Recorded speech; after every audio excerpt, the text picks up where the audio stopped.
When you're standing in the backyard, wondering if the grill you're about to spend a few $100s on will actually live up to the hype, that hesitation is real.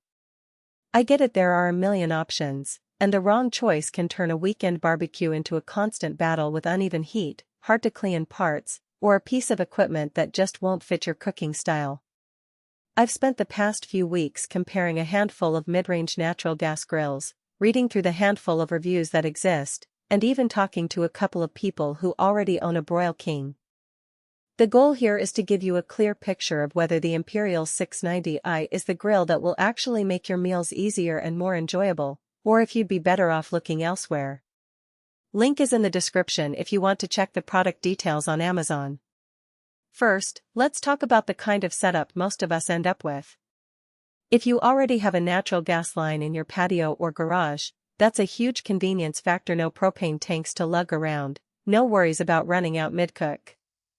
The Imperial 690i comes with a 10-foot natural gas hose, which most buyers find long enough to reach the grill from a typical indoor gas meter. That alone saves you the extra cost of a separate regulator and hose kit, and it means you can keep the grill plugged in all the time without having to disconnect and reconnect. The real test for any grill is how it handles everyday cooking, not just the occasional steak. I tried the Imperial 690i for a series of meals that reflect what a typical family might throw on a Saturday: chicken thighs, a slab of pork ribs, a veggie medley, and a rotisserie cooked whole chicken. The main burner, rated at 60,000 BTU, delivered a solid, steady heat across the 1,000 square-inch cooking area. What stood out was the evenness of that heat. When I placed a grill mat with a temperature probe in the center and another near the edge, the difference was only about 15 F after 20 minutes of preheating. That's not a lab test, it's the kind of consistency that lets you place a pan of beans on one side while searing burgers on the other without constantly shuffling pans. The rotisserie setup is where the Imperials really tries to differentiate itself. The rear burner pushes out 15,000 BTU and the kit includes stainless steel rotisserie rods and forks. I loaded a 4-pound chicken, secured it, and let the grill do its thing for about an hour and a half. The result was a uniformly golden bird with crisp skin and juicy meat, no need to baste every few minutes. For anyone who loves the rotisserie chicken flavor but hates the effort of constantly turning a bird on a spit, this is a practical win. The downside? The rotisserie mechanism is a bit heavier than you'd expect for a backyard grill, so taking it apart for cleaning takes a couple of minutes and a bit of elbow grease.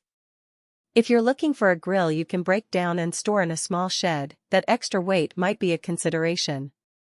Speaking of cleaning, the cooking grids are made of professional-grade cast stainless steel.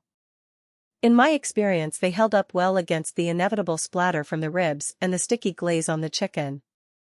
After the grill cooled, a quick scrape with a brass brush removed most residue, and a soak in warm, soapy water took care of the rest. The porcelain-coated side burners also held up, though they do require a gentle touch. Harsh scouring can chip the coating over time.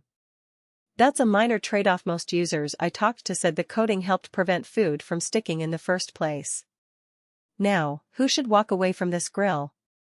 If you're a casual griller who only fires up the grill a few times a month, you might find the upfront cost plus the need for a natural gas hookup harder to justify compared to a basic propane model.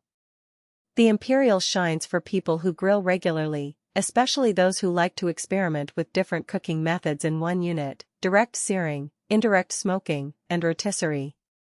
It also makes sense for households that already have a natural gas line, because you'll avoid the recurring expense of propane refills.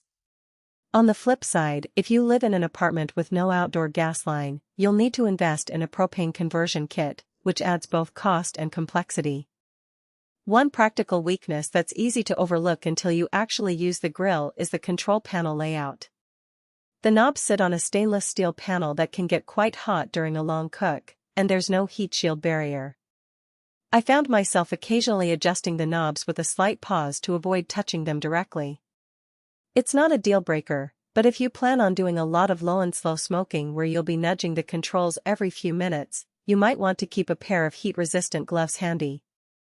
Another point worth mentioning is the overall footprint. The grill's 1,000 square-inch cooking surface is generous, but the frame itself measures about 54 inches.